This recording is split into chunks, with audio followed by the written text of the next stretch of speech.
क्या आपने हाल ही में गौर किया है? दुनिया भर में चर्चा हो रही है कि अमेरिका एक बड़ा कदम उठाने जा रहा है। डोनाल्ड ट्रंप ने हाल ही में एक ऐसा भाषण दिया है जिसने न सिर्फ अमेरिकी उद्योगपतियों बल्कि पूरी दुनिया का ध्यान खींच लिया है। इस भाषण में ट्रंप ने जो शब्द चुने वह सिर्फ एक घोषणा नहीं बल्कि एक चेतावनी थी। ट्रंप ने साफ साफ कहा है, या तो अमेरिका में मैन्युफैक्चर करो, नहीं तो तैयार रहो भारी कीमत चुकाने के लिए। अब यह बयान भारत के लिए एक बड़ी चुनौती क्यों बन गया है? आइए इसे विस्तार से समझते हैं। मेक इन अमेरिका नई रणनीति। डोनाल्ड ट्रंप ने यह स्पष्ट किया है कि जो कंपनियां अमेरिका में मैन्युफैक्चरिंग नहीं करेंगी उन पर कड़े टैरिफ लगाए जाएंगे। साथ ही जो कंपनियां अमेरिका में निवेश करेंगी उन्हें ऐतिहासिक टैक्स कट्स का फायदा मिलेगा। ट्रंप का यह कदम अमेरिका की अर्थव्यवस्था को पुनर्जीवित करने के लिए उठाया गया है। उनका दावा है कि यह योजना अमेरिका में रोजगार और मैन्युफैक्चरिंग बढ़ाएगी। उन्होंने दुनिया को यह संदेश दिया, हम दुनिया के सबसे कम टैक्स वाले देशों में से एक बनेंगे, यह मौका मत गवाओ। भारत के लिए चुनौती, यहां से भारत के लिए समस्या शुरू होती है। पिछले कुछ सालों में मेक इन इंडिया पहल को लेकर हमारे पास एक सुनहरा मौका था, लेकिन क्या हमने उस मौके का पूरा फायदा उठाया?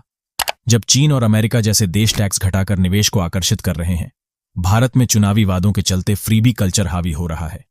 हर चुनाव में पार्टियां मुफ्त योजनाओं का वादा करती हैं, जिससे देश की अर्थव्यवस्था पर अतिरिक्त बोझ बढ़ता जा रहा है।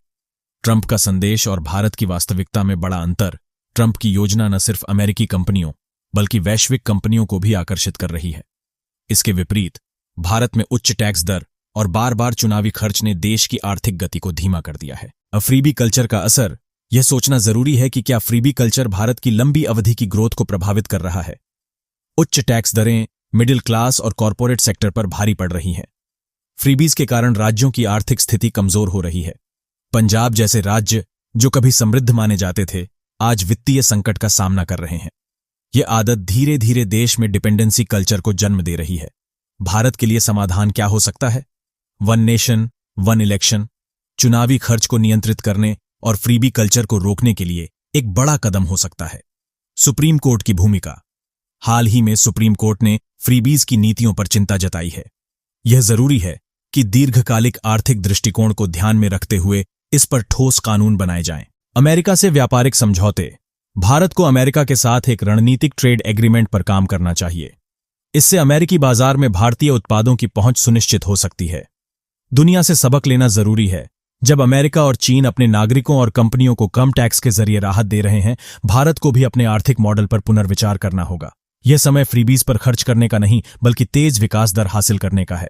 ट्रेंडिंग नव हिंदी पर हमारा प्रयास है कि हम आपके सामने तथ्यात्मक और ज्ञानवर्धक विषय लेकर आएं।